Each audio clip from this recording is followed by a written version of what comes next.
काम जो आए उसे इंसान कहते हैं।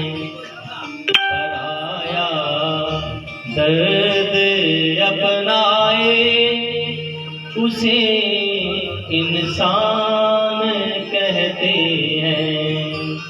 किसी के काम जो आए उसे इंसान कहते हैं। किसी के काम जो आए उसे इंसान कहते हैं। किसी के काम जो आए उसे इंसान कहते हैं। किसी के काम जो आए उसे इंसान कहते हैं। पराया दर्द अपनाए उसे इंसान कहते हैं। पराया दर्द अपनाए उसे इंसान कहते हैं। उसे इंसान कहते हैं।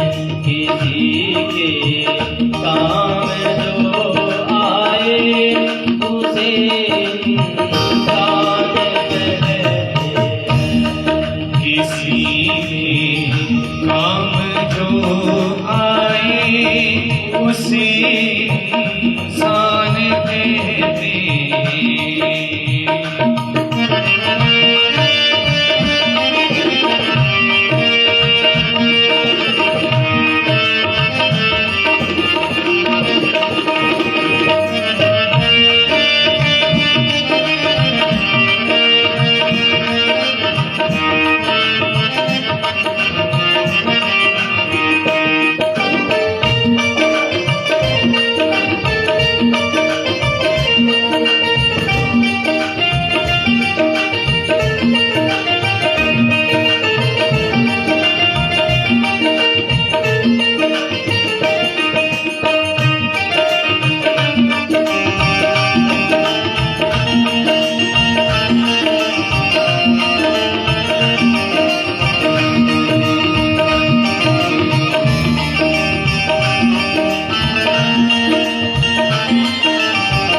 में ना घबराए जो मुश्किल में ना घबराए उसे इंसान कहते हैं। मुश्किल में ना घबराए उसे इंसान कहते हैं। किसी के काम जो आए उसे इंसान कहते हैं।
हो ही जाती है, हो ही जाती है, जो अक्सर हो ही जाती है। जो कर दे ठीक गलती को, जो कर दे ठीक गलती को, से इंसान कहते हैं। जो कर दे ठीक गलती को, उसे इंसान कहते हैं। किसी काम जो आए उसे इंसान कहते हैं। किसी काम जो आए उसे इंसान कहते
अकेले में जो भाकर के सदा गुजरान करते हैं।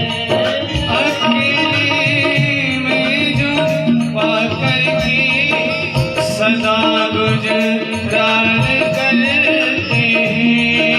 भरने को तो दुनिया में बसो भी पेट भरते हैं।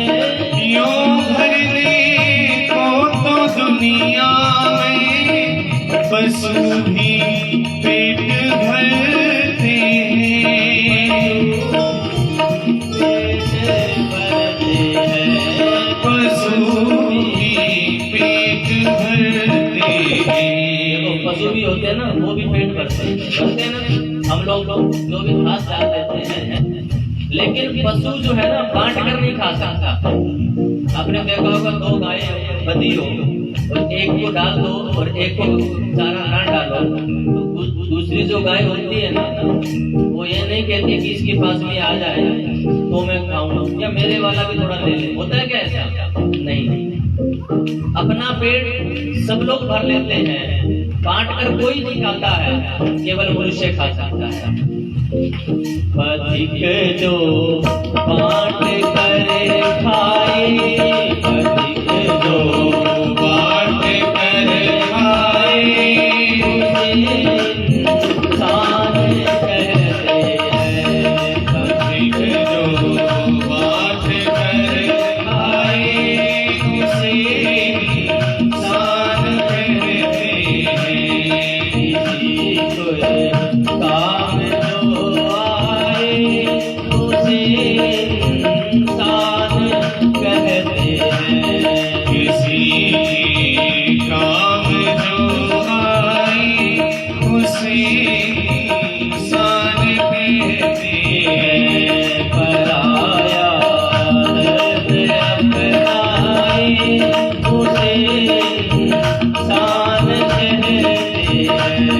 पराया दर्द अपनाए उसे इंसान कहते हैं। किसी के काम जो आए उसे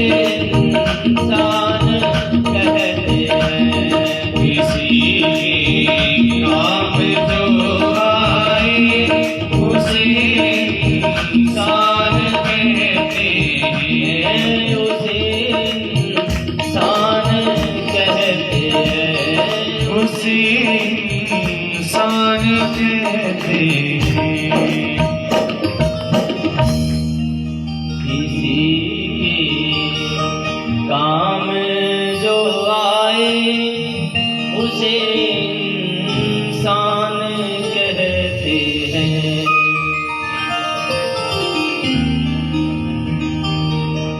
तो हम जीवन में समस्याओं को गिनाने वाले, समस्याओं को बढ़ाने वाले न बने, बल्कि समस्याओं का समाधान करने वाले बने। इस जगत में सबके जीवन में समस्याएं होती है, हमारे जीवन में भी होती है। तो हम अपने बल का, सामर्थ्य का उपयोग करें कि हम दूसरे के काम आ सकें। अपने लिए तो सभी भी जीते हैं। मनुष्य को छोड़ करके, हम और आप सबको छोड़ करके इस जगत में जितने भी प्राणी हैं, आप नजर दौड़ा करके देख लीजिए, कोई एक दूसरे की परवाह नहीं करता। सबको केवल और केवल अपने पेट की परवाह होती है। लेकिन एक मनुष्य एक ऐसा प्राणी है, पथिक जो बांट कर खाए उसे इंसान कहते हैं। अकेले में खा करके जो सदा गुजरान करते हैं, यूं भरने को तो दुनिया में पशु भी पेट भरते हैं।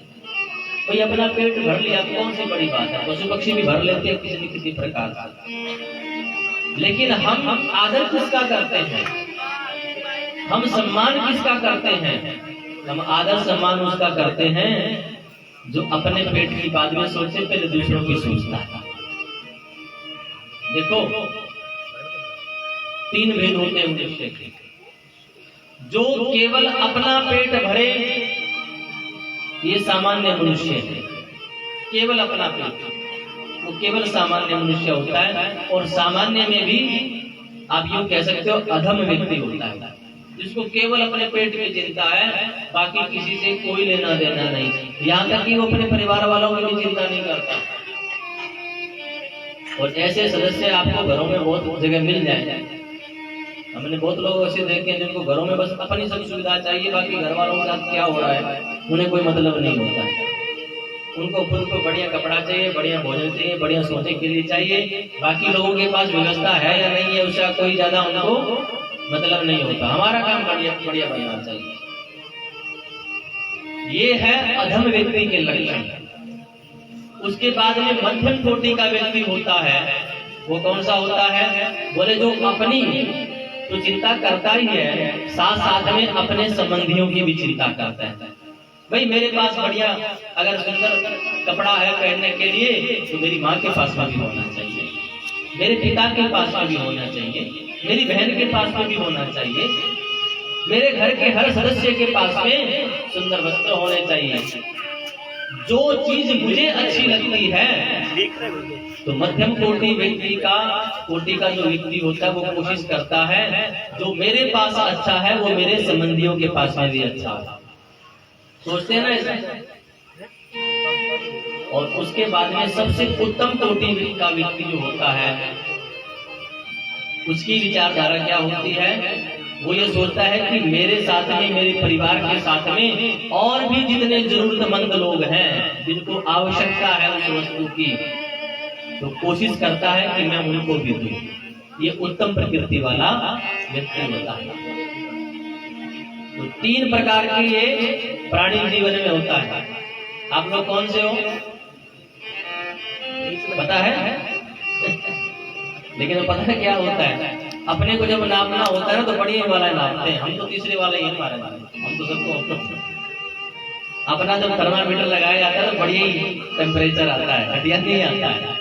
लेकिन ईमानदारी से सोचिए, हम कहाँ सोचते हैं? क्या हम केवल और केवल अपने लिए सोच रहे हैं? तो हम अधम कोटि के व्यक्ति हैं। अगर हम अपने और परिवार वालों के लिए केवल सोच रहे हैं, आप मध्यम कोटि के व्यक्ति हैं।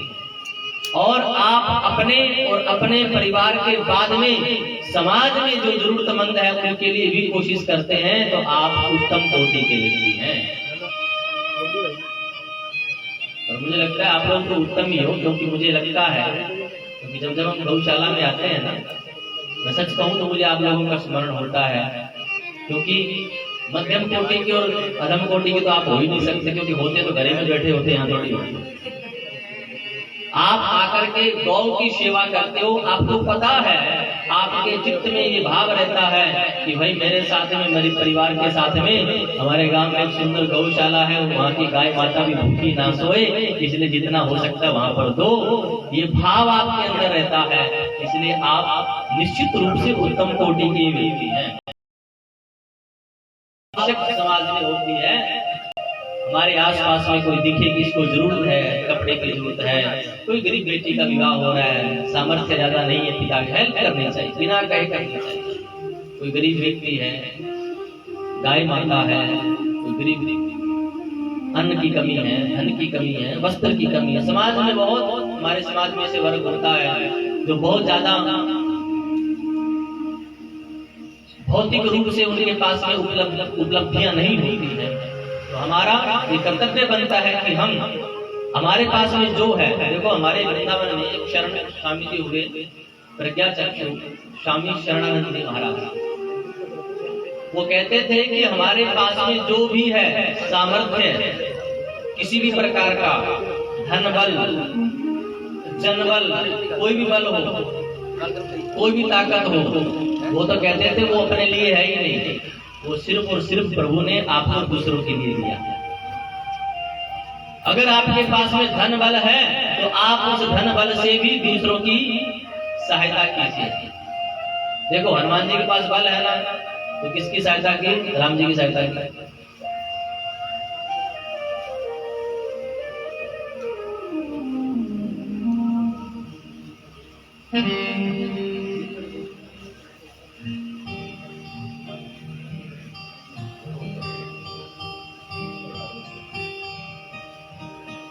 बोले राजा रामचंद्र भगवान की जय। तो देखो हनुमान जी के पास में बल है ना, और हनुमान जी के पास में जो बल है ना वो भी थोड़ा बहुत बल नहीं है। कैसे है वो? अतुलित बल धामम हैम शैलावधेयम। उनके अंदर अतुलित बल है, माने कितना बल है वो हनुमान जी को भी पता नहीं है।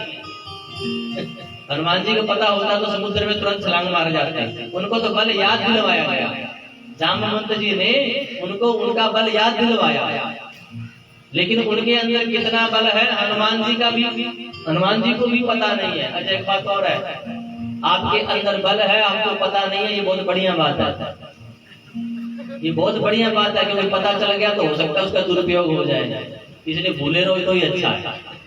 हमारे पास बल है किसी चीज का, ये आप भूले रहो तो ही अच्छा है, क्योंकि बल के साथ में अगर सद्बुद्धि ना हो तो उसका दुरुपयोग हुए बिना रहता नहीं है। हनुमान जी महाराज कैसे? अतुलित बल धाम। किसी सज्जन ने पूछा हनुमान जी के अंदर अतुलित बल धाम है, बड़ा अतुलित बल है, तो कुछ तो महाराज कुछ तो आइडिया होगा कितना बल है। एक महात्माओं ने बड़ा सुंदर हिसाब किताब बताया, बोले देखो 10,000 हाथी में जितना बल होता है ना, जितनी ताकत होती है उतना बल एक दिग्गज हाथी में होती है। एक दिग्गज हाथी होता है, 10,000 हाथियों का बल एक दिग्गज हाथी में होती है। और ऐसे 10,000 दिग्गज जो हाथी होते हैं ना, उनमें जितनी ताकत होती है उतना बल एक ऐरावत हाथी में होती है। ऐरावत है इंद्र की सवारी, इंद्र देवता है ना, वो भी हाथी पे चलता है और उस हाथी का नाम है ऐरावत। तो उस एक ऐरावत में 10,000 दिग्गज हाथियों का बल एक ऐरावत में है। और वो जो ऐरावत एक हाथी है एक इंद्र में है, और 10,000 जितना बल है उतना हनुमान जी की छोटी सी उंगली में बल है। आप अंदाजा लगाइए कितना बल है। 10,000 के अंदर में जितना बल है उतना बल हनुमान जी की एक छोटी उंगली में है, छोटी वाली में, बाकी का तो जाने दो। तो हनुमान जी कैसे हैं? अतुलित बल धामम। लेकिन उनका बल किसके लिए है? हनुमान जी के चरित्र में आपको कहीं दिखाई नहीं देगा कि हनुमान जी ने किसी को पीड़ा पहुंचाई। आप कहोगे महाराज लंका में कितने राक्षसों को मार डाला उन्होंने। रावण पूछता है तुमने मारे? तो हनुमान जी कहते इन्होंने मेरे को मारा तब मैंने इनको मारा, मैंने पहले थोड़ी मारा। वो तो भाई आत्मरक्षा मुझे करनी पड़ेगी, वो प्रसंग आएगा आपको सुनाएंगे। हनुमान जी ने वहां पर मारा था, बल का प्रयोग किया था, लेकिन कब? अपनी रक्षा के लिए। बल का प्रयोग अपनी और समाज की रक्षा के लिए करना चाहिए, ये संदेश है, ना कि दूसरों को दुखी करने के लिए करना चाहिए। इतना बल अपने हनुमान जी में है, इसलिए देखिए इतना बल होने के बाद में भी उनके पास में अभिमान नहीं है, इसलिए उनका नाम क्या है? हनुमान। ये हनुमान का नाम का भी अर्थ ये है। हनु माने वैसे हिंदी में हनु शब्द का अर्थ होता है ये ठुड्डी, ठुड्डी होती है ना ये वाली, इसको हनु बोलते हैं। तो कथा तो ऐसी आती है कि इंद्र ने जो है हनुमान जी को वज्र मारा था यहाँ पर, तो वज्र मारने के कारण उनका नाम हनुमान पड़ा। लेकिन हमारे संत लोग बड़ा सुंदर भाव देते हैं, बोले नहीं नहीं वो तो कथा जैसे होगी से होगी, लेकिन हनुमान शब्द का अर्थ ये है जिसके अंदर इतना बल है फिर भी जिसको अभिमान नहीं है, जिसने अपने मान का ही हनन कर दिया हो, इसलिए बजरंगबली का नाम क्या है? हनुमान। इसलिए वो हनुमान है। उनके नाम में ही महाराज विनम्रता छुपी हुई है कि इतना बल होने के बाद में भी उनके जीवन में अभिमान नहीं है। तो ऐसे हनुमान जी महाराज आज प्रथम बार प्रभु श्री राम के सामने खड़े हुए और पूछा कि जग कारण तारन भव, जग कारण तारन भव भंजन धरनी भार, कि तुम अखिल भुवन पति दीन मनुजे अवतार। हनुमान जी महाराज यहाँ 2-3 प्रश्न लगातार प्रभु से पूछते हैं कि आप कौन है प्रभु, आप देवताओं में कोई है क्या? अब देखो हनुमान जी धीरे धीरे आगे बढ़ रहे हैं। पहले उन्होंने क्या कहा था कि आप क्षत्रिय रूप में हो, कोई राजकुमार हो क्या? फिर उनका चित्त जो है, अब देखो भक्त जब भगवान के सामने जाता है ना तो भगवान छुप नहीं सकते। धीरे धीरे हनुमान जी के सामने, हनुमान जी के हृदय में भगवान का स्वरूप धीरे धीरे उजागर हो रहा है। इसलिए देखो पहले चुपाई में उन्होंने बोला कि को तुम श्यामल गौर शरीरा, क्षत्रिय रूप फिरो बन वीरा। पहले दृष्टि में देखा तो क्षत्रिय रूप राजकुमार दिखाई दी, उसके बाद में कहा नहीं नहीं नहीं ये राजकुमार तो हो ही नहीं सकते। देखो आपने बहुत बार अनुभव किया होगा, हम किसी किसी व्यक्ति के सामने जब जाते हैं ना तो सामने वाले व्यक्ति की जैसी वृत्ति होती है ना वो हमें महसूस होने लगती है। अगर कोई आदमी बहुत दुखी है, सामने वाला कोई बहुत दुखी है, हमें महसूस होने लगता है कि दुखी है। होता है ना, बहुत बार होता है। बहुत प्रसन्न होगा तो भी अनुभव होने लगता है। और जब सात्विक हृदय वाला जब भगवान के सामने जाता है तो भगवान अपने आप को छुपा नहीं सकते। इसलिए तुरंत हनुमान जी ने दूसरा शब्द बोला कि तुम 3 देव महंग हो। आपको देख करके लगता नहीं है राजकुमार है, लगता है कोई देवता है। तो कहीं आप तीनों देवों में, माने ब्रह्मा विष्णु महेश, इन तीनों में तो कोई नहीं हो कि तुम 3 देव में को नर नारायण की तुम दो। और कहीं ऐसा तो नहीं कि नर और नारायण ही तुम दोनों रूप बना करके आ गए हो। हनुमान जी ने मन में सोचा कि नहीं, मेरा जो चित्त कह रहा है ना वो इन देवताओं को भी स्वीकार नहीं कर रहा है। इसलिए अंतिम में क्या कहते हैं? जग कारण तारण भव भंजन धरनी भार, कि तुम अखिल भुवन पति लीन मनुजे अवतार। हनुमान जी ने मन में सोचा और पूछा कि प्रभु मुझे ऐसा लगता है कि आप इस सारे जगत के कारण, भव को तारण करने वाले और इस पृथ्वी का भार हरने वाले अखिल लोक के पति आप मनुष्य का रूप लेकर के आए हैं। मुझे ऐसा लगता है कि आप मेरे प्रभु ही हैं। यहाँ तक हनुमान जी ने बोला। और जैसे ही हनुमान जी ने बोला, अब देखो भगवान भी भक्त के सामने नहीं छुप सकते और भक्त भी भगवान के सामने नहीं छुप सकता। भगवान भी समझ गए कि हनुमान जी हैं, विष्णु रूप धारण करके आए हैं, लेकिन ये परीक्षा लेने के लिए आए हैं। तो उत्तम विद्यार्थी कौन होता है? तो उत्तम विद्यार्थी वो होता है कि जो पहला प्रश्न पूछा जाए वही बताया जाए, उसी का उत्तर दिया जाए। भाई सच्चाई क्या है वो तो बाद में आएगी। तो पहले पूछा था कि कौन हो तुम, तो भगवान ने उत्तर देना प्रारंभ किया। सुंदर चुपाई है। आइए इसका थोड़ा सा पाठ करते हैं फिर आगे बढ़ते हैं। कौशले से दशरथ के जाए, कौशले से दशरथ के जाए। हम पितु बचन माने बन आए, हम पितु वचन मान बन आए। देखो ये जो है ना, ये रामायण की छुपाइयाँ हैं। हिंदी में आपको समझ में आ रही होगी, इसलिए हम धीरे धीरे बोलते हैं। आप कोशिश किया करो बोलने की, क्योंकि रामायण की मानस की एक एक छुपाई मंत्र है, इसलिए उनको बोलना चाहिए, गाना चाहिए। कौशले से दशरथ के जाए, कौशले से दशरथ के जाए। हम पितु बचन माने बन आए, हम पितु वचन मान बन आए।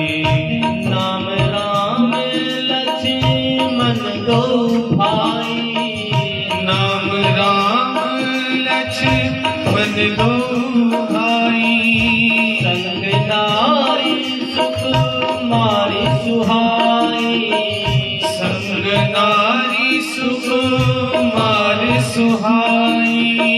यहाँ हरि निश्चर देई, हरि ऋषि चरवे देहि। विप्र फिरे हमें पूजत देहि, विप्र फिरे हम पूजत देहि। आपन चरित कहाँ हम गाई, आपन चरित्र कहाँ हम जाई। कहो विप्र निज कथा बुझाई, कहो विप्र निज कथा बुझाई।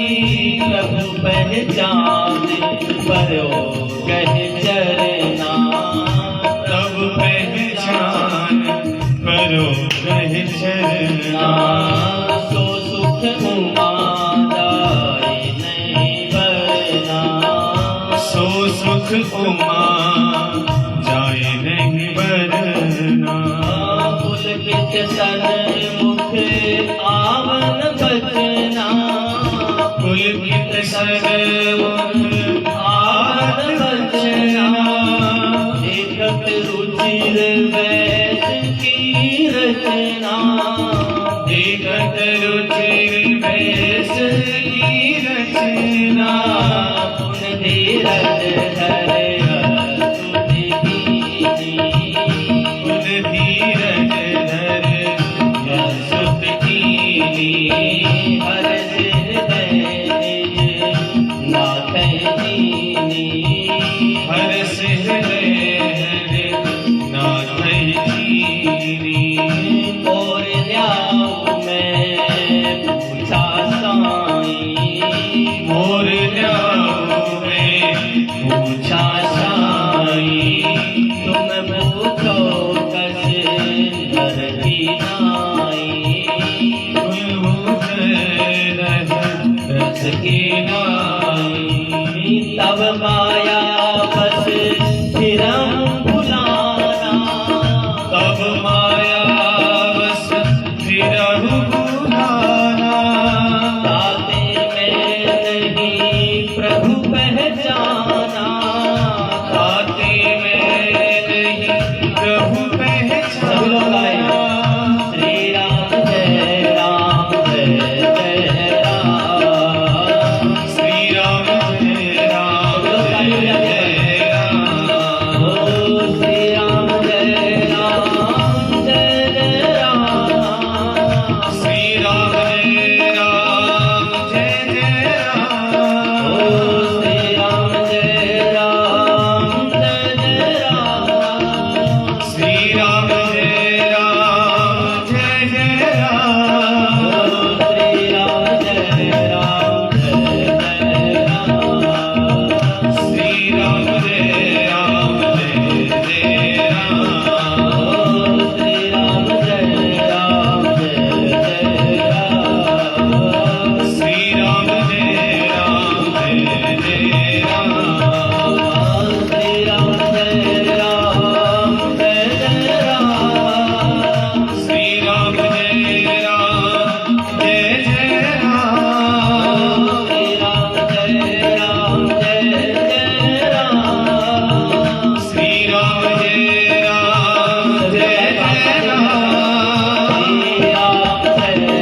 प्रभु मोए विसारयो दीन बंधु भगवान।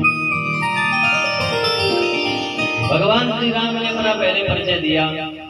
कौशलेश दशरथ के जाए, हम पितु वचन मान पन आए। नाम राम लक्ष्मण दो भाई, संग नारी सुकुमारी सुहाई। भगवान राम ने पहले हनुमान जी के पहले ही प्रश्न का उत्तर दिया है। ब्राह्मण जी, ब्राह्मण देव, पंडित जी, हम राजा दशरथ के बेटे हैं। ये मेरे छोटे भाई हैं लक्ष्मण और मैं हूँ राम, और हमारे साथ में हमारी पत्नी भी थी सीता। वो कहाँ गई महाराज? बोले यहाँ हरि निशाचर भेदे, यहाँ किसी निशाचर ने, किसी असुर ने हमारी प्रिय पत्नी का हरण कर दिया है, इसलिए विप्र फिरे हम खोजत गए। हम तो अपनी पत्नी को खोजते हुए घूम रहे हैं। और भगवान राम ने कहा देखो ये तो हमारा हो गया परिचय, लेकिन अब आप बताइए आप कौन हैं? क्योंकि भगवान राम भी जानते हैं कि ये भी पंडित जी नहीं, क्योंकि भगवान से जैसे भक्त से भगवान नहीं छूट सकते, ऐसे भगवान भक्त से भी भगवान नहीं छूट सकते, ना भक्त से भगवान से भक्त छूट सकता है। आपन चरित्र कहा हम गाई, हमने तो अपना चरित्र कह दिया, लेकिन ब्राह्मण देव आप बताओ मैं कौन हूँ, अब आप कौन हैं? और जैसे ही हनुमान जी महाराज ने प्रभु का परिचय प्राप्त किया, महाराज पूर्व स्मृति जाग उठी, क्योंकि भगवान के भक्त हैं और भगवान को सन्मुख देख करके प्रभु पहचान पर्यो गए चरना। भगवान को पहचान करके हनुमान जी महाराज चरणों में गिर पड़े, अपना ब्राह्मण का रूप छोड़ दिया और तुरंत अपने स्वरूप में आकर के हनुमान जी भगवान के चरणों में गिर पड़े। और भगवान शिव कहते हैं, हे उमा, वो जो सुख है ना एक भक्त और भगवान के मिलन का, उसका वर्णन नहीं किया जा सकता। जब एक भगवान अपने भक्त से मिलता है वर्षों की प्रतीक्षा के बाद में, तो जो सुख होता है ना, आपने अनुभव किया होगा ना, आपका कोई प्रिय व्यक्ति कहीं बाहर गया हो, देश विदेश में गया हो, नौकरी करने गया हो दूसरे प्रदेश स्टेट में, और सालों बाद में आए, तो जैसे अपने उस बरसों के गए हुए बेटे से जब बरसों बाद में कोई माँ जब मिलती है, तो उसका आनंद महाराज कौन वर्णन कर सकता है? उसका सुख, उसका आनंद का अनुभव तो वो माँ और बेटा ही कर सकता है। इसी प्रकार जब भक्त और भगवान का मिलन होता है, तो उसका जो आनंद है, सुख है, उसका तो वही जानता है और कोई जानता नहीं। इसलिए भगवान शिव ने कहा, देवी उस सुख का वर्णन हम कर ही नहीं सकते। सो सुख उमा जाहिने वरना, पुलकित तन मुख आवन वचना। महाराज कंठ अवरुद्ध हो गए हनुमान जी के, वाणी रुक गई है। और महाराज भगवान श्री राम के उस सुंदर वेश को देख करके हनुमान जी महाराज बड़े चकित हैं कि मेरे प्रभु भी मिले तो किस रूप में मिले। गोस्वामी जी कहते हैं, पुन धीरज धरि अस्तुति कीनी, हर्ष हृदय निज नाथ चीनी। धारण करके, धैर्य को धारण करके हनुमान जी ने पहले तो भगवान की सुंदर स्तुति की और अपने हृदय में प्रभु को पहचान करके कहा कि प्रभु एक बात बताइए। मोर न्याऊ में पूछा साईं, मैंने आपसे पूछा क्योंकि मैं आपको नहीं जानता था, तो मेरा पूछना बनता है, लेकिन आपने मेरे बारे में क्यों पूछा? क्या आप मुझे नहीं जानते? तुम पूछो कस नर की न्यायी। अरे आप एक साधारण मनुष्य की तरह मेरे बारे में पूछ रहे हो कि मैं कौन हूँ? क्यों?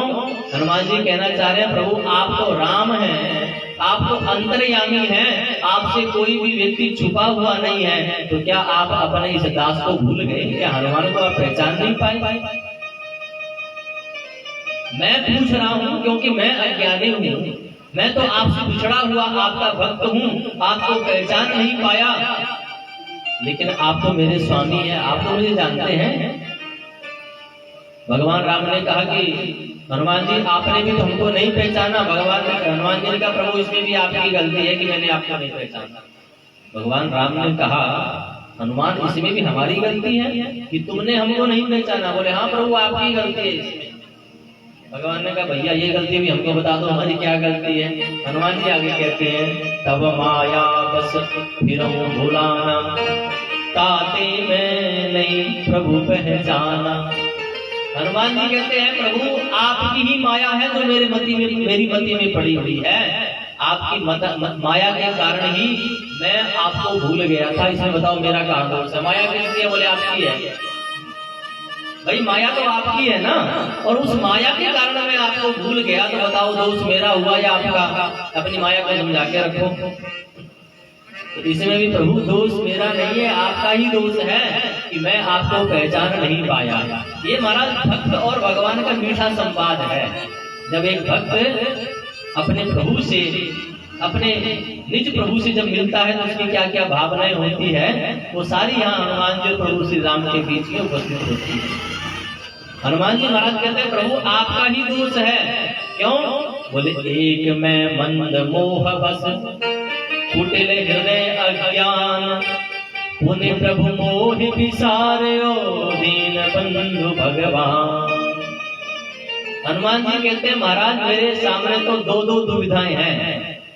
पहली दुविधा तो ये है कि एक तो मैं मोह में पड़ा हुआ हूँ, मैं कुटिल हूँ, मैं अज्ञानी हूँ, मेरे हृदय में अज्ञान भरा है, और उसमें भी प्रभु आपने मुझे भुला दिया। अरे मुझे याद नहीं आई, मैं पहचान नहीं पाया, क्योंकि मेरे अंदर कुटिलता है, मैं अज्ञानी हूँ।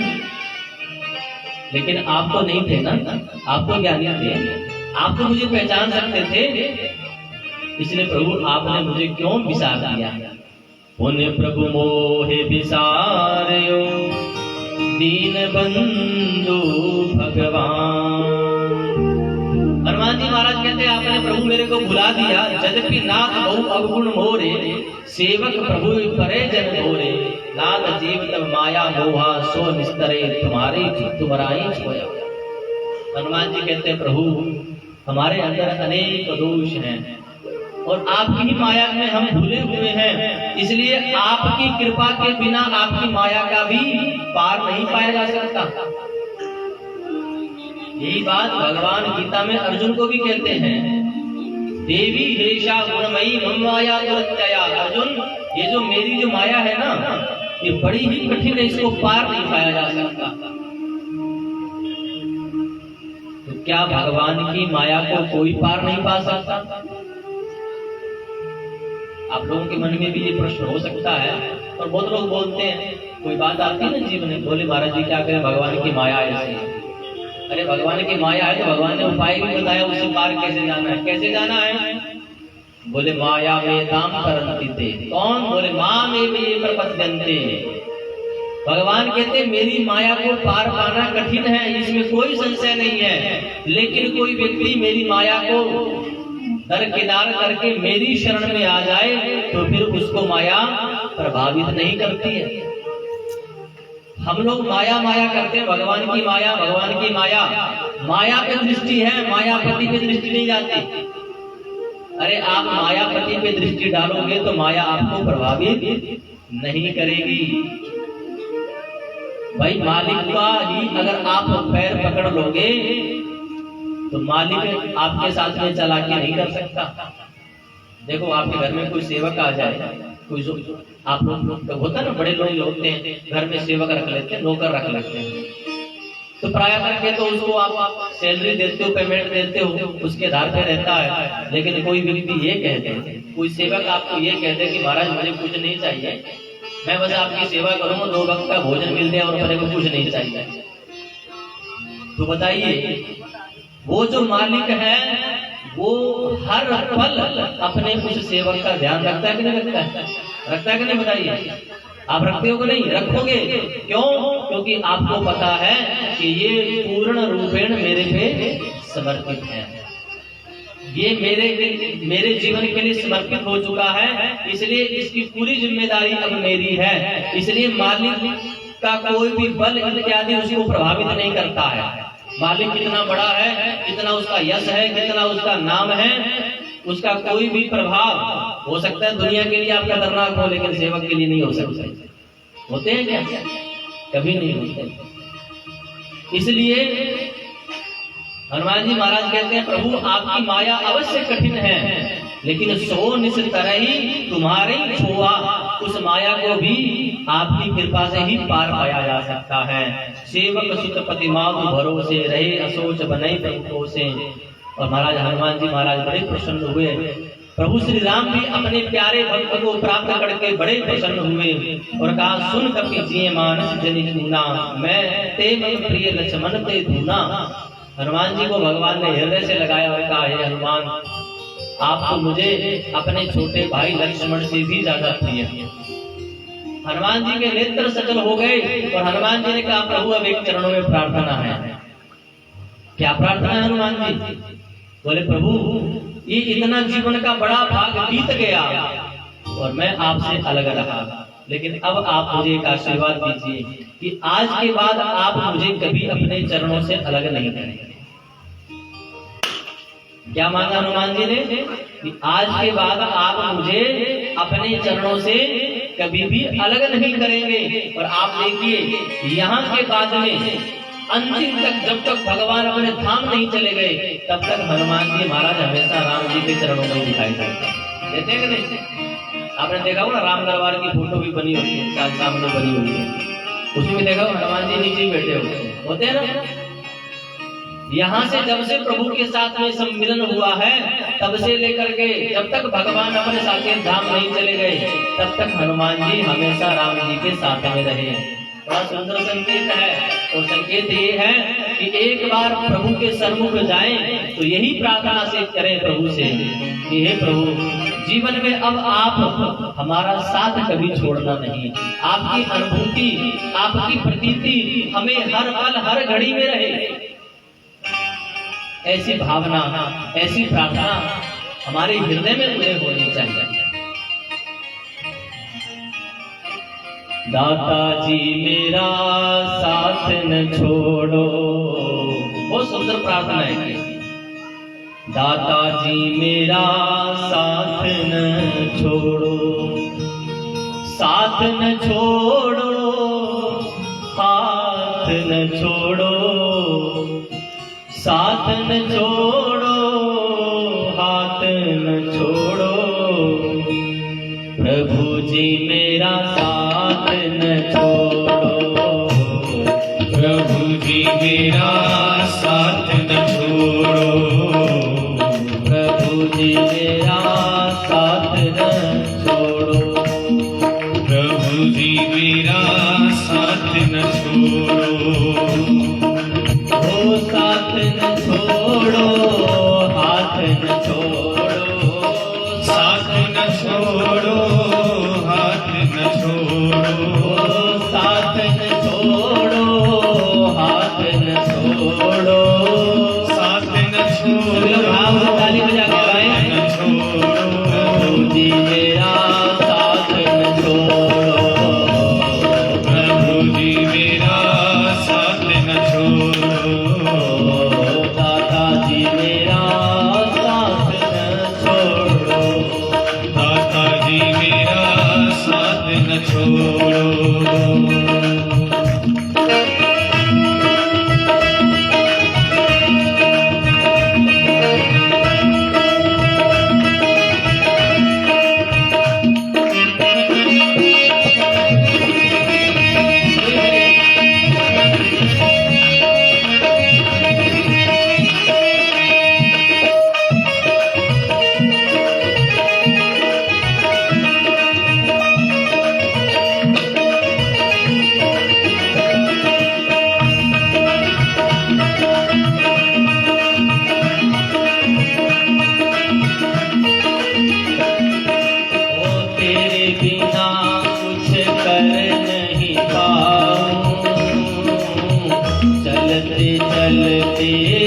ठोकर खाऊं, तेरे बिना कुछ कर नहीं पाऊं,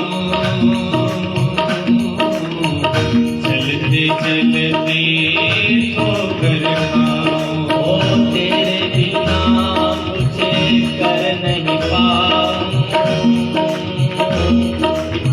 चलते चलते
भूले, ओ सुख भी भूले दुख भी भूले, सुख भी भूले दुख भी भूले। मुझसे मुख ना मोड़ो दादाजी मेरा साथ न छोड़ो, ओ दादाजी मेरा साथ न छोड़ो, ओ साथ न छोड़ो हाथ न छोड़ो, साथ न छोड़ो हाथ न छोड़ो, ओ साथ न छोड़ो हाथ न छोड़ो, साथ न छोड़ो हाथ न छोड़ो। प्रभु जी मेरा साथ न छोड़ो, प्रभु जी मेरा साथ न छोड़ो, दादाजी मेरा साथ न छोड़ो।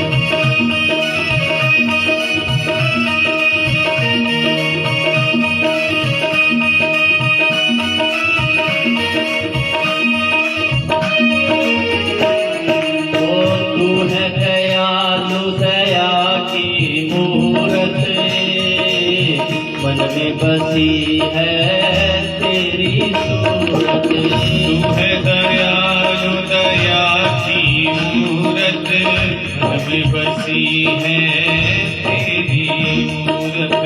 तू है दयालु दया की मूरत, मन में बसी है तेरी सूरत, तू है दयालु दया की मूरत, मन में बसी है तेरी सूरत। बिगड़ी मेरी तुम ही बनाओ, बिगड़ी मेरी तुम ही बनाओ, बिगड़ी मेरी तुम ही बनाओ, बिगड़ी मेरी तुम ही बनाओ। यह विश्वास न तोड़ो दादाजी मेरा साथ न छोड़ो, दादाजी मेरा साथ न छोड़ो, दादाजी मेरा साथ न छोड़ो, दादाजी मेरा साथ न छोड़ो, दादाजी मेरा साथ न छोड़ो, साथ न छोड़ो हाथ न छोड़ो, साथ न छोड़ो हाथ न छोड़ो, साथ न छोड़ो हाथ न छोड़ो, साथ न छोड़ो हाथ न छोड़ो। प्रभु जी मेरा साथ न छोड़ो, ओ प्रभु जी मेरा साथ न छोड़ो, दादाजी मेरा साथ न छोड़ो, दादाजी मेरा साथ न छोड़ो, प्रभु जी मेरा साथ न छोड़ो, प्रभु जी मेरा साथ न छोड़ो। दादाजी मेरा साथ न छोड़ो, प्रभु जी मेरा साथ न छोड़ो, साथ न छोड़ो हाथ न छोड़ो, साथ न छोड़ो हाथ न छोड़ो, प्रभु जी मेरा साथ न छोड़ो, दादाजी मेरा साथ न छोड़ो। हनुमान जी महाराज भगवान के चरणों में गिर पड़े, सजल नेत्र हो गए और कहा प्रभु आशीर्वाद दीजिए कि अब मेरा आप कभी साथ नहीं छोड़ेंगे। तब से लेकर के प्रभु के महाप्रयाण तक हनुमान जी महाराज प्रभु श्री राम से विलग नहीं रहे। हनुमान जी महाराज ने दोनों भाइयों को अपने स्कंधों पे आरूढ़ किया और सीधे महाराज सुग्रीव के पास में ले चले। सुग्रीव ने दूर से देखा कि हनुमान जी तो इन दोनों राजकुमारों को कंधे पे लेकर के आ रहे हैं, तो विश्वास हो गया कि ये कोई बाली के भेजे हुए कोई मेरे शत्रु नहीं है। मैंने कहा ना, हनुमान जी सुग्रीव जी महाराज अपने से ज्यादा हनुमान जी के ऊपर विश्वास करते हैं, और हनुमान जी गुरु हैं। और कहते हैं हनुमान जी लेकर के आए और हनुमान जी ने सुग्रीव जी महाराज से परिचय करवाया। सुग्रीव जी ने अपनी व्यथा सुनाई पहले। हनुमान जी ने पूछा, राम जी ने पूछा प्रभु ने कि आप यहाँ पर कैसे रहते हैं, तो उन्होंने पूरी कथा सुनाई महाराज कि कैसे कैसे मेरे भाई के साथ में मेरा द्वेष हुआ। और कल मैंने एक कथा आपको सुनाई थी, बाली ने जो उनका बड़ा भाई था सुग्रीव को जब मारने का प्रयास किया तो इस ऋष्यमूल पर्वत पर आकर के वो निवास करता था, क्योंकि यहाँ सापवश आवत नहीं तदपि सभीत रहूं मन माही। सुग्रीव जी कहते हैं प्रभु यहाँ श्राप के बस आता नहीं है बाली, लेकिन फिर भी डर के रहता हूँ, इसलिए मैं क्षमा चाहता हूँ कि मुझे आपकी परीक्षा लेने के लिए हनुमान जी को भेजना पड़ा। हनुमान जी महाराज इस सन्मुख में जब सुग्रीव ने अपनी पूरी व्यथा सुनाई तो राम जी ने उसको निर्भय कर दिया और उन्होंने कहा कि चिंता मत करो, मैं तुम्हें तुम्हारा राज्य दिलवाऊंगा। और मित्र की पहचान यही है, क्योंकि हनुमान जी महाराज ने अग्नि प्रज्वलित करके भगवान श्री राम और सुग्रीव की मित्रता करवा दी। एक महात्मा बोले देखो दोनों ही दुखी है घर छोड़ने से, दोनों का ही घर छूटा है। भगवान श्री राम को भी वनवास मिला हुआ है और इधर सुग्रीव को भी एक तरह से वनवास मिला हुआ है, जंगल में पहाड़ पे रह रहा है भाई की तरह से। तो दोनों की मित्रता हुई, और मित्र जो होता है उसका एक लक्षण होता है, यहाँ पर बड़ा सुंदर लक्षण दिया है। मित्र कौन होता है? बोले जेन मित्र दुख होय दुखारी तिनै विलोकत पातक भारी निज दुख गिरिसम रज कर जारा मित्र का दुख रज मेरु समाना। ये मित्र के लक्षण है। देखो सुग्रीव ने जब अपना दुख कहा तब भगवान राम ने बिल्कुल भी अपने दुख का व्याख्यान नहीं किया, दुख का बखान नहीं किया कि हमारी भी पत्नी को कोई ले गया, नहीं। अपने दुख को छोटा माना और अपने मित्र के दुख को बड़ा माना। ये मित्र की पहचान है कि हम अपने दुख को छोटा माने। हमारा दुख बहुत छोटा है लेकिन मेरे मित्र का छोटा दुख भी बहुत बड़ा है और मुझे उसको दूर करने का प्रयास करना चाहिए, वही आपका मित्र है। लेकिन आजकल की मित्रता बड़ी गजब होती है महाराज, सुख में सब होते हैं, दुख में कोई नहीं होता। मित्र भी अनजाने बन जाते हैं। भगवान ने हनुमान जी महाराज ने अग्नि प्रज्वलित की और दोनों की मित्रता करवाई। लक्ष्मण जी महाराज ने कहा सुग्रीव देखो भगवान श्री राम जो है ना ये अग्नि के समान है और तुम सुग्रीव इस अग्नि में जलती हुई लकड़ी के समान हो। जिस प्रकार अग्नि में जो लकड़ी होती है, समिधा होती है, वो अपने आप को समर्पित कर देती है, इसी प्रकार आप आज भगवान राम को अपने आप को समर्पित कर रहे हो। प्रभु श्री राम ने कहा लक्ष्मण तुम एक बात भूल रहे हो। बोले कौन? क्या प्रभु? बोले देखो अग्नि जो होती है ना, आग जो होती है वो बिना पवन के नहीं जलती है। हवा ना हो आग जलती है क्या? आप लोग रोटी में चूल्हे में रोटी बनाते हो, आग ना जले तो क्या करते हो? फूंक मारते हो ना। अरे वही बोलो, मारते हो नहीं? सो गए क्या आप लोग? किससे फूंक मारते हो? फूंकनी से, है ना? फूंकने से। आप वाली भाषा में जब तक बात नहीं करें आप मुस्कुराते नहीं।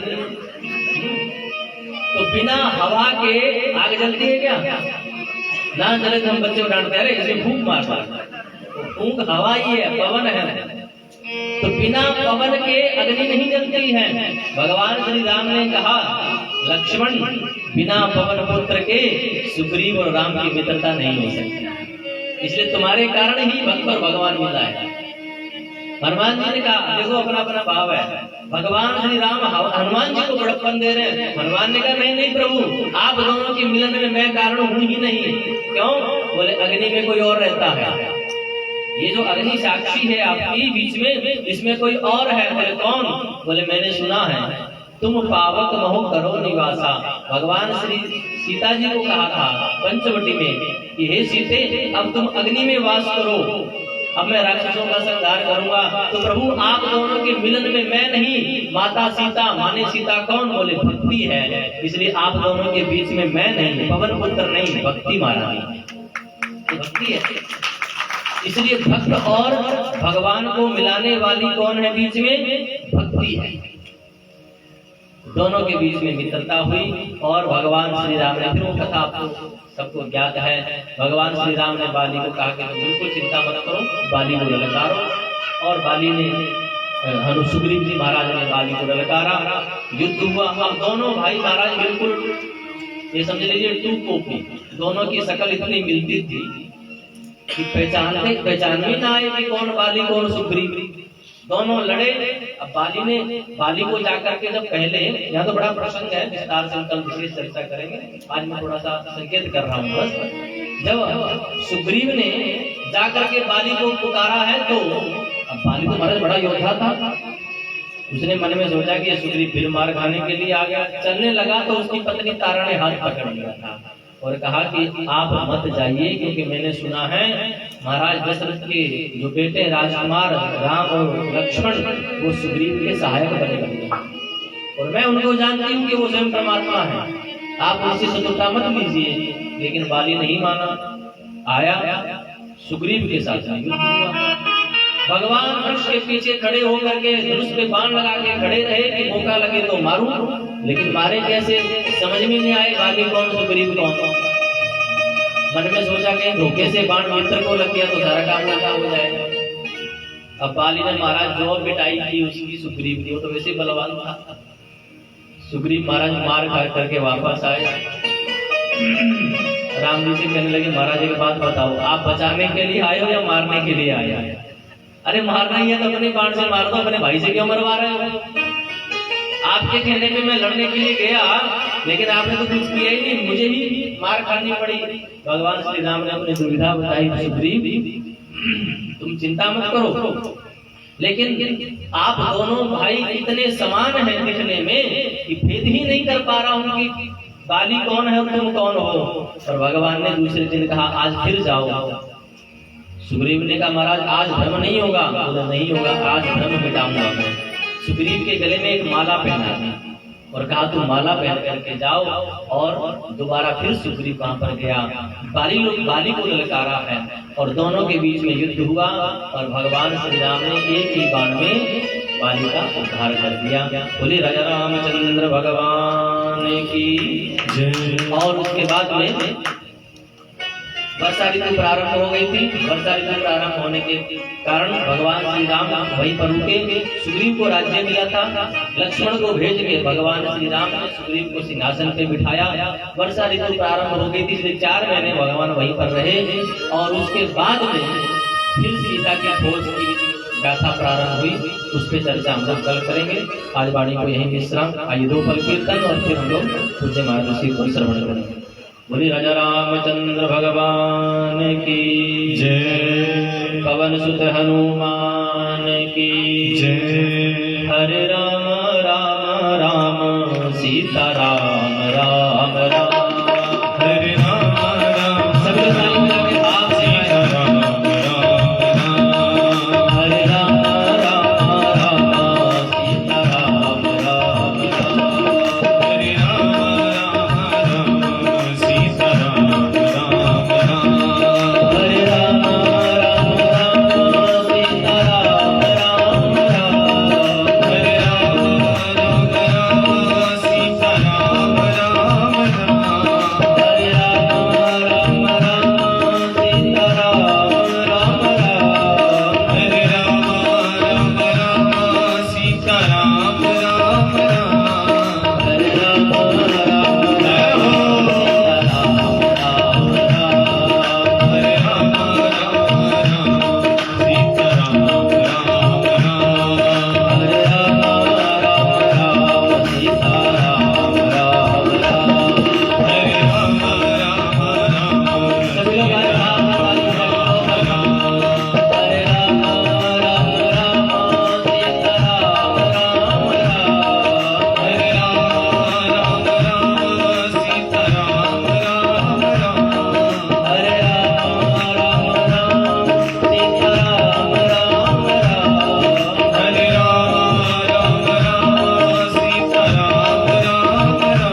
बोले राजा रामचंद्र भगवान की जय। पवन सुत हनुमान की जय। गौ माता की जय। आज के आनंद की जय।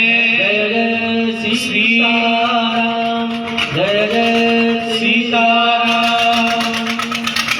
तो आगे की कथा में हम लोग प्रवेश करेंगे। आइए अपन हम लोग विशेष समय में पूज्य महाराज जी को हम लोग श्रवण करेंगे।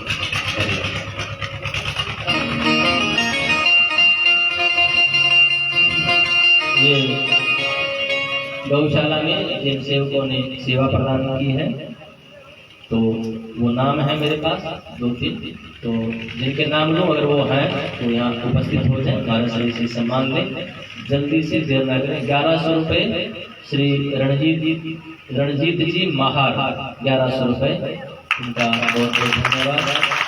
अगर वो है उनका कोई सदस्य है तो उपस्थित हो जाए। 500 रुपये 50 किलो गेहूं कणक झूला देवी वायु ओम प्रकाश महार, ये सेवा आपको गौ सेवा के लिए प्राप्त हुई है।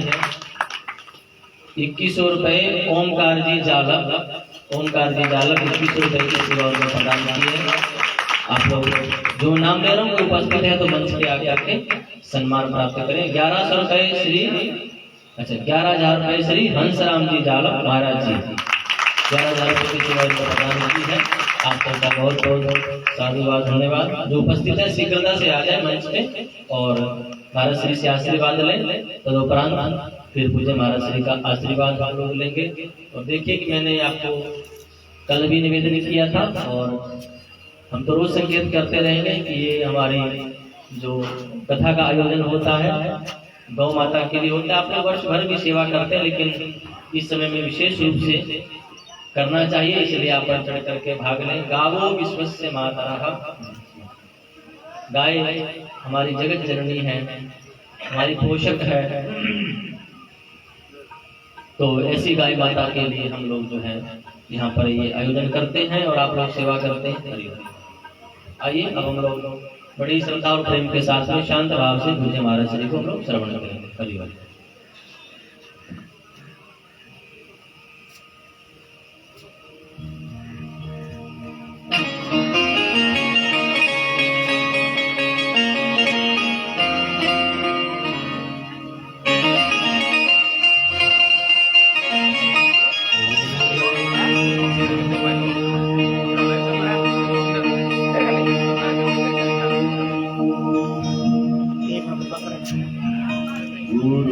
गुरुर्ब्रह्मा गुरुर्विष्णु गुरुर्देवो महेश्वरः गुरुः साक्षात् परब्रह्मा तस्मै श्री गुरवे नमः।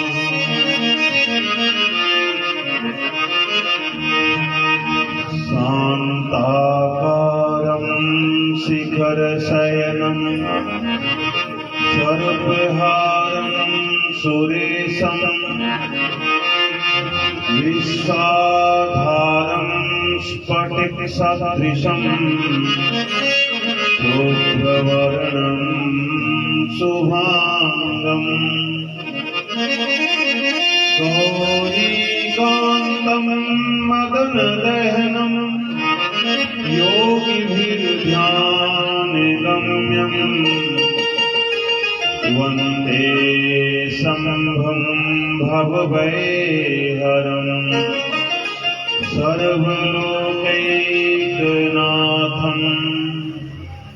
न गुरोरधिकं तत्त्वं न गुरोरधिकं परं, गुरोः परतरं नास्ति तस्मात् सम्पूज्यते गुरु, तस्मात् सम्पूज्यते गुरु।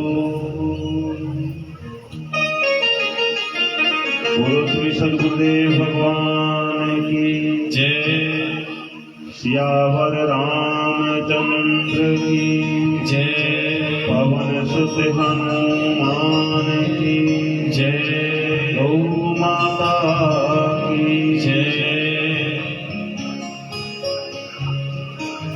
परम आदरणीय परम पूजनीय सर्वकाल स्मरणीय सद्गुरुदेव भगवान के पावन चरणों में कोटि कोटि प्रणाम।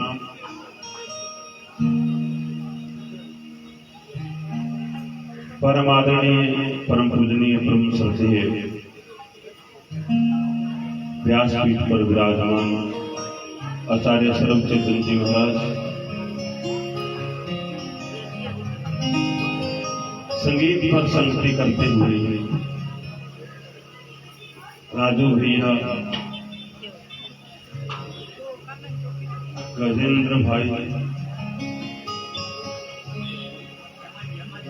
और यमन जी तबले पर संगति करते हैं। यमन जी पैर पर गजेंद्र भैया और राजू भैया को हम सब जानते हैं।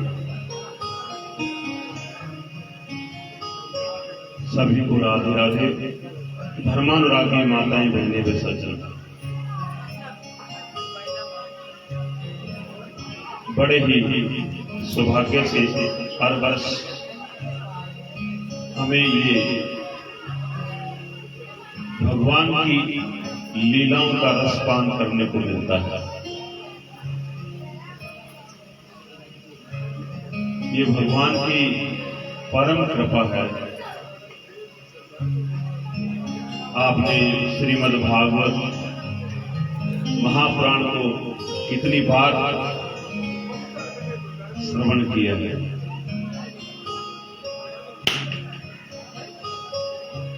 शिव कथा का आपने रसपान किया, श्री रामचरितमानस का भी रसपान किया, और अब विशेष रूप से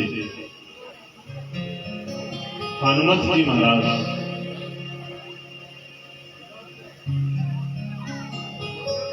उन्हों की लीला का रसपान कर रहे हैं।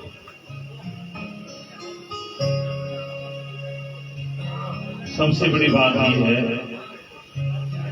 कथा जब किसी विद्वान से सुनते हैं तो जो शास्त्रों का रहस्य है वो हमें सुनने को मिलता है। कथाएं बहुत करते हैं,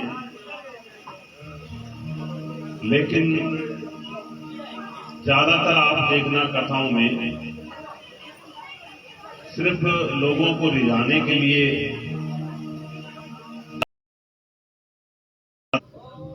अनुभूतियों को महान पुरुषों के मुख से सुना, वो कथा आपको सुनने को मिल रही है।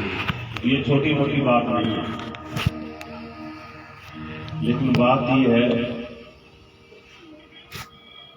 कि जीवन में जो चीज सहजता से मिल जाती है उसकी कीमत नहीं होती। जो सहजता से मुफ्त में मिल जाए ना, उसकी कीमत नहीं करते हम लोग। नहीं तो कल हम कलश यात्रा में गए थे, तो मैं ये देखता हूं कि 10% लोग भी नहीं आते हैं गांव में। इतना बड़ा गांव है, क्योंकि वो मुफ्त में है ना, सहजता में।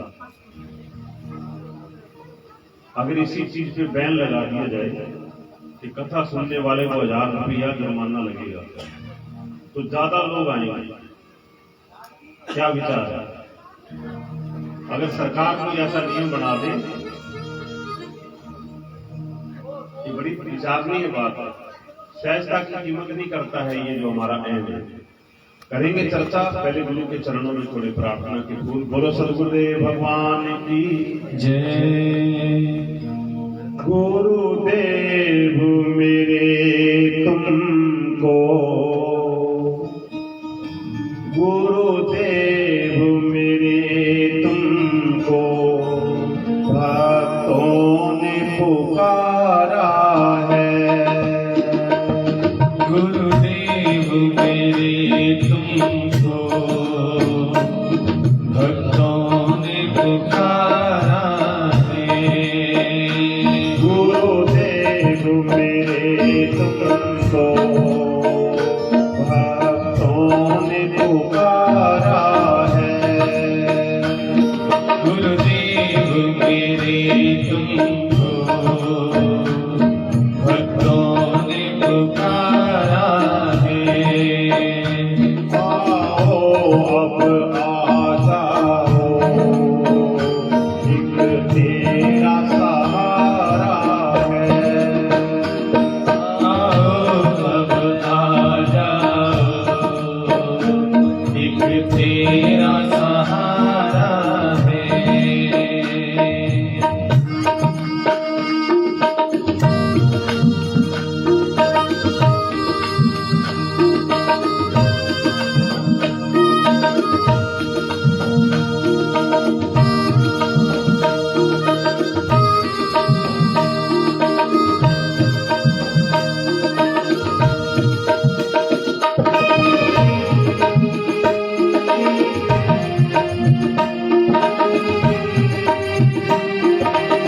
जाओ, एक तेरा सहारा है।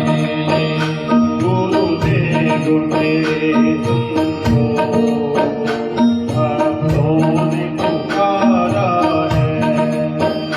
गुरुदेव मेरे तुमको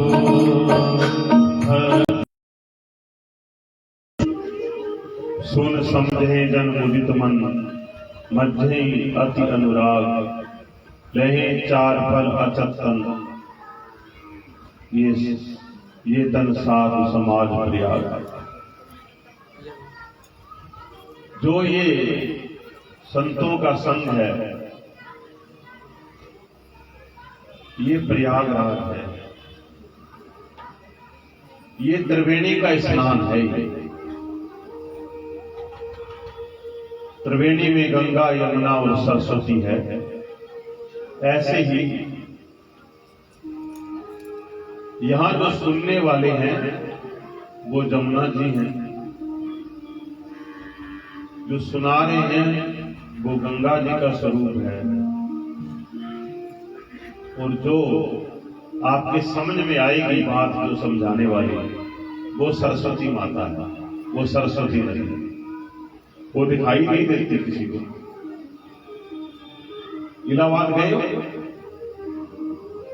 कभी गए कुंभ के मेले में? हाथ खड़ा करो। कुंभ के मेले में इलाहाबाद, प्रयागराज, हाँ कम लोग गए। तो वहां गंगा और यमुना दो नदियां मिलती हुई, और वो गुप्त नदी है। वो जो है परम भक्तों को, परम योगियों को उसके दर्शन होते हैं, वो गुप्त है। तीनों का वहां संगम होता है, उसको त्रिवेणी कहते हैं ना। ऐसे ही ये भी हर बार कलरखेड़े में भी महाकुंभ होता है हर साल। वो तो आता है 4 साल के बाद महाकुंभ, यहाँ हर साल ही होता है। तो होता है तो क्या होता है, जमुना और गंगा का मेल होता है, और उसमें सरस्वती नदी का प्राकट्य होता है। अर्थात जो उसमें से जो बातें समझ में आती है पकड़ने वाली, वो सरस्वती है, वही है ज्ञान, वो अनुभव है। मेल होने पर वो जो मेन बात है वो आपके पकड़ में आ जाए, तो ये सत्संग जो है अमृत का रूप धारण कर लेता है। अर्थात जो व्यक्ति इतनी समग्रता से सुनता है तो उसके जीवन में अमृत पैदा होता है। अमृत माने एक तो वो कभी मरता नहीं है, और दूसरा उसके जीवन में कभी भी दुख नहीं रहता है। अमृत तो देवता भी पीते हैं, लेकिन वो भी भयभीत और दुखी रहते हैं। लेकिन जो ये सत्संग रूपी अमृत पीते हैं, उनके जीवन में दुख नहीं होता है। आप सत्संग सुनते हो, सभी सत्संगों में क्या सुनने को मिलता है? चाहे यहां कोई अवतार आया है, चाहे यहां संत महात्माओं के जीवन की कथा सुनो, चाहे आप भक्तों की कथा सुनो, क्या समझ में आता है कि सबके जीवन में दुख है, संघर्ष है। सबके जीवन में संसारिक विपत्तियों के बादल छाए हुए रहते हैं। ऐसा आप देखते हो? सब लोगों के छाए हुए रहते हैं बादल। लेकिन हमारी तो कोई कथा बनती नहीं। रामायण बन गई, महाभारत बन गया, अनेक श्रीमद् भागवत पुराण में अनेक राजाओं की कथा है, लेकिन हमारी लोगों में तो कोई कथा ही नहीं। हम तो आएंगे वैसे चले जाएंगे। क्यों कथा नहीं? अपनी कथा क्यों नहीं लिखी जाती? अपनी कथा क्यों नहीं लिखी जाती? क्योंकि हम लोग उस जीवन में जो परिस्थितियां आती हैं उन परिस्थितियों का सदुपयोग नहीं करते। हम उन चीज को परमात्मा का प्रसाद जान करके नहीं जीते। मेरी बात ध्यान से सुनना आप। अगर भक्त हो तो जीवन में जो कुछ भी घटता है, जब आप कहते हो कि भगवान की इच्छा के बिना पत्ता भी नहीं हिलता, तो हमारे जीवन में जो भी आता है वो क्या भगवान की प्रेरणा के बिना आता है क्या? निश्चित है कि उन्होंने हस्ताक्षर हुए बिना कोई घटना घटती नहीं। और अगर कोई ज्ञानी पुरुष है, अगर ज्ञान के मार्ग से चलने वाला है, तो वो ये जानता है कि जो आया है वो रहेगा नहीं। अगर पहले कोई चीज आई हुई नहीं रही तो जो दुख रूप परिस्थिति आई है वो भी रहेगी। जो है प्रतीत होता है वो रहेगा नहीं। इसलिए जो ज्ञान के मार्ग से जाता है वो भी तटस्थ रहता है, उसके अंदर भी सहनशीलता होती है। और जो कर्म योगी है, जो कर्मों में विश्वास करता है, वो भी कर्मनिष्ठ है कि मेरा काम है कर्म करना, फल देना है भगवान का काम। अब हम इन तीनों में से कौन से हैं? अब तो क्लास से पढ़ लिया आपने। यहां कितने साल हो गए? कल आचार्य जी बता रहे थे 12 साल हो गए। कितने साल हो गए? 12 साल हो गए। एमए हो गई अपनी। क्या विचार है? आप सबने क्या कर ली? एमए कर लिए। दे 12 साल से सत्संग सुन रहे। एमए होने के बाद क्या होना चाहिए? पूरा जीवन हमारा बदल जाना चाहिए। क्या नहीं बदलना चाहिए? है जी? लेकिन बदलता क्यों नहीं? क्यों नहीं बदलता? ये बात समझनी चाहिए। क्यों नहीं बदलता हमारा जीवन? फिर वैसे का वैसे ही क्यों रह जाता है? उसका सबसे बड़ा कारण ये है कि जो परिस्थिति हमारे जीवन में आती है उसका हम सदुपयोग नहीं करते। सदुपयोग करने का मतलब क्या होता है? ध्यान से समझना मेरी बात। सदुपयोग करने का मतलब होता है कि वर्तमान समय में आप अगर पहले 6 घंटे काम करते थे और विपरीत परिस्थिति आ गई तो 8 घंटे काम करो। अपनी तपस्या को बढ़ा दो, अपनी मेहनत को बढ़ा दो।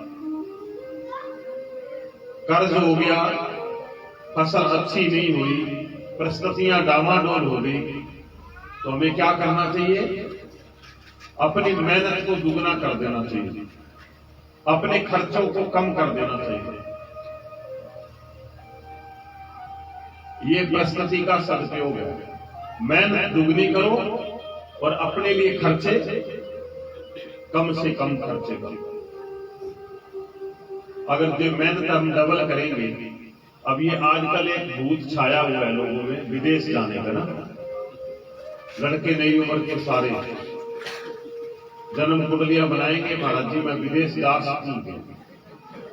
मैंने कहा विदेश जाके क्या करोगे? विदेश के अंदर जाओगे तो 16 घंटे काम करोगे, 2 रोटी खा के 2 रुपए बचाओगे। और जो 8 घंटे काम किया तो सिर्फ आपका खर्चा ही पूरा हो जाए तो बड़ी बात है। वहां कोई भी आदमी बिना काम किए नहीं रह सकता।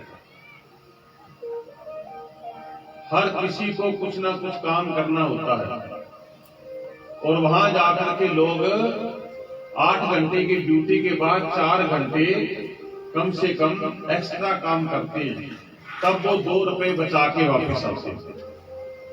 और मैं कहता हूं भले देवताओं, अगर यही काम तुम यहां कर लो 12 घंटे, तो यहां क्या धन की कमी रहेगी?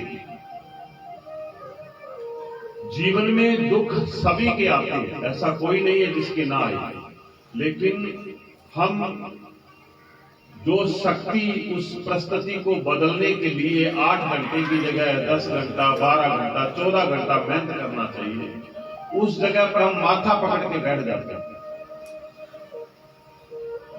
चिंता व्यर्थ करते रहेंगे, उसको वैसे धकने की कोशिश करते हैं।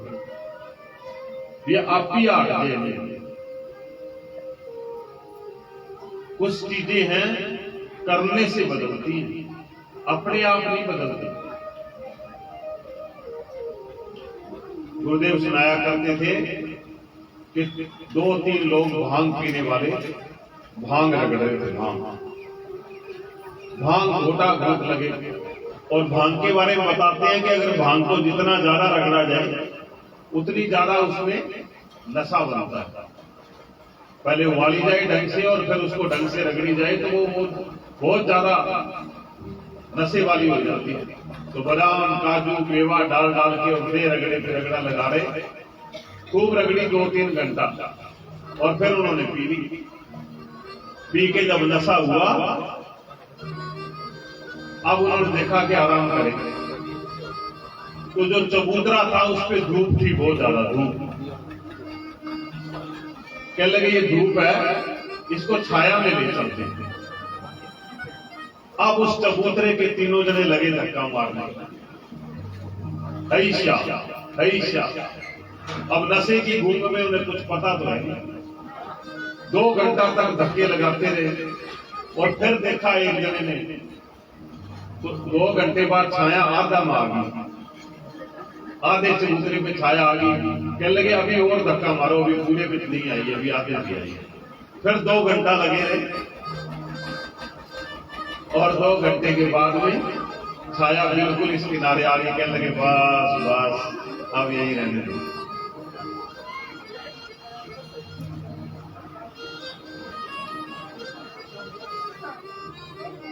दो मार्ग हैं, भक्तों का मार्ग है प्रतीक्षा का मार्ग और कर्म योगी का मार्ग है प्रयत्न का मार्ग। अगर परिस्थिति आई है विपरीत तो अपना सामर्थ्य, अपना बल सारा लगा लो, सही दिशा में काम करना शुरू करो, मेहनत करो, परिस्थितियां बदलेंगी। और भक्त हो तो प्रतीक्षा भी रखो, प्रयत्न भी करो और प्रतीक्षा भी करो कि आज ये समय नहीं ठीक है, कल समय जरूर सही हो जाएगा। और प्रयत्न जारी रखो। लेकिन हम चिंतन तो जारी रखते हैं, लेकिन प्रयत्न जारी रखते। चिंता सारे दिन करेंगे, कल्पना में सारे दिन हर वक्त घोड़े दौड़ाते रहते हैं अपने। और भजन की बात करो तो अगर कहीं भी भगवान का भजन किया गया तो भजन की तरफ कहते महाराज जी टाइम ही सुनते। अच्छा, जैसे चिंता करते हो तो उसमें क्या सारे काम बंद करके बैठ के फिर चिंता करते हो? क्या विचार है? बेकर चिंता करते हो, बाद में भांडा मांज लूंगी, बाद में कपड़ा धो लेंगे, ऐसा करते हो? या रोटी बन रही है, कपड़े धुल रहे हैं, झाड़ू लग रही है और चिंता चल रही है? क्या विचार है? वो नॉन स्टॉप चलती है ना। अगर उस जगह पर जैसे चिंता करते हो ऐसे अगर चिंतन करने लगे, बड़ी सोचने की बात है, बड़ा विचार करो। भी विचार करोगे तो पता लगेगा कि अगर जैसे चिंता में हर वक्त मन को भटकाते हो, इतना अगर प्रभु चिंतन में अपने आप को लगा लो तो चिंतन, जो प्रभु का चिंतन करते जाओगे तो आपके अंदर क्या होगा? शक्ति का संचार होगा, आपके अंदर ऊर्जा बनेगी। ऊर्जा आपके अंदर, ये गाड़ियों में डैमनो लगा होता है ना, वो बनाता है कि नहीं? करंट बनाता है कि नहीं? वो जितना चलता जाता है उतनी वो बनाता चला जाता है करंट। ऐसे ही चिंतन भजन करने से निरंतर आपकी ऊर्जा बनती चली जाती है। और उधर आप प्रयत्न भी कर रहे हो, उधर आप चिंतन भी कर रहे हो। एक तो करने से समस्या हल हो रही है, एक चिंतन करके आपकी शक्ति बढ़ रही है। तो जो काम बहुत समय के बाद होगा, वो तुम्हारे अंदर उठी हुई दिव्य ऊर्जा सारे रास्तों को साफ करती चली जाएगी। आपको भी इस बात का एहसास नहीं है। जैसे छोटा बच्चा भी पैसे की कीमत जानता है ना, देख लो छोटे से ही उसको रुपया दे दो तो वो गिनेगा नहीं। कभी विचार कर थोड़ा, क्यों? क्योंकि उसको पता है कि इससे चिप्स का पैकेट आएगा, कुरकुरे आएंगे। उसको उस पैसे की कीमत का पता है ना, रुपया नहीं करेगा, क्योंकि उसकी कीमत का उसको पता है। जाने अनजाने में उसके अंदर वो बात है। जब ऐसे ही साधक को उपासना की कीमत का पता लग जाए, भजन की कीमत का पता लग जाए, जब जिंदगी में दुख आता है तो आपको पता है दुख क्यों आता है?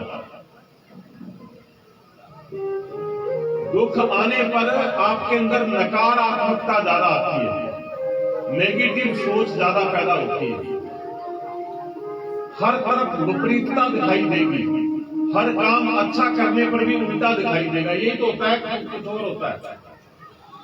सोचते कुछ हो कुछ जाता है, करते कुछ हो होता कुछ है। तो इसका मतलब नेगेटिव ऊर्जा जो है, नकारात्मक जो ऊर्जा है, वो ज्यादा जीवन में हावी होगी। और जितनी हावी होती चली जाती है, अच्छा फिर तुम जितने भयभीत होते जाओ, तुम जितने ज्यादा चिंता में पड़ते जाओ, उतनी और ज्यादा तेजी से वो नेगेटिव ऊर्जा पैदा होती है। आपके भय के कारण, आपके व्यर्थ के चिंतन के कारण वो नेगेटिव ऊर्जा और ज्यादा बढ़ती चली जाती है। लेकिन जब आप चिंतन करते हो, सुमिरन करते हो, उपासना करते हो, तो आपके अंदर से सकारात्मक ऊर्जा जो है, पॉजिटिव जो ऊर्जा है, वो आरोप बहुत तेजी से चलता है। आप इस बात को समझ जाते। वो जब पावर जगेगी और तीव्रता से पावर बढ़ती चली जाती है, तो जितनी भी नेगेटिव चीजें हैं, नकारात्मकता है, उस सब को वो तुरंत ही पलटना शुरू कर देते हैं। और जैसे जैसे आपकी सकारात्मक ऊर्जा बढ़ती चली गई, तैसे तैसे ही आपके भीतर हौसला, उमंग और जो आप सोच रहे हो वो चीजें होना तुरंत शुरू हो जाएंगी। ये बात बड़ी ध्यान की बात बता रहे हैं। महात्मा कोई ये नहीं है कि उनके पास पारस बनी पड़ी है कि उससे सोना बना करके और ये ऐसे ठाट से रह रहे हैं। ये बात मेरी समझ लेना ध्यान से। महात्माओं के पास ये राज है कि वो कभी नेगेटिव नहीं होती, कभी नकारात्मक नहीं होती।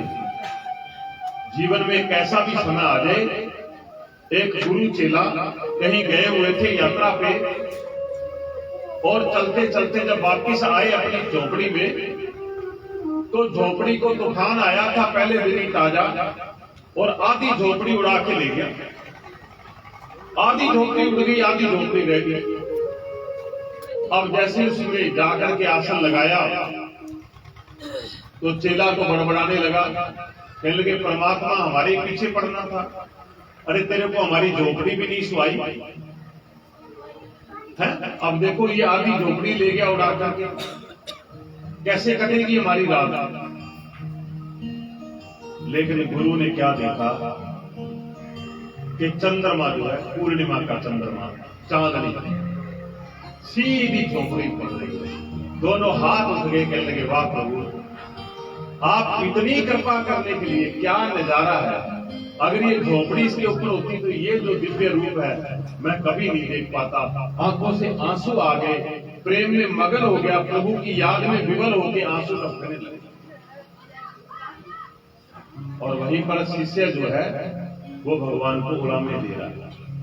लेकिन जिसको भगवान में प्रेम है वो क्या कह रहा है कि तेरी कृपा की ये चांदनी का नजारा ही नहीं ले पाता मैं तो झोपड़ी के अंदर ही रह जाता, पता ही नहीं लगता कितना सुंदरता छाई हुई है, कितने सुंदर दिव्यता का भव्य रूप देखने को मिल रहा है। तो संतों के पास नकारात्मकता नहीं है।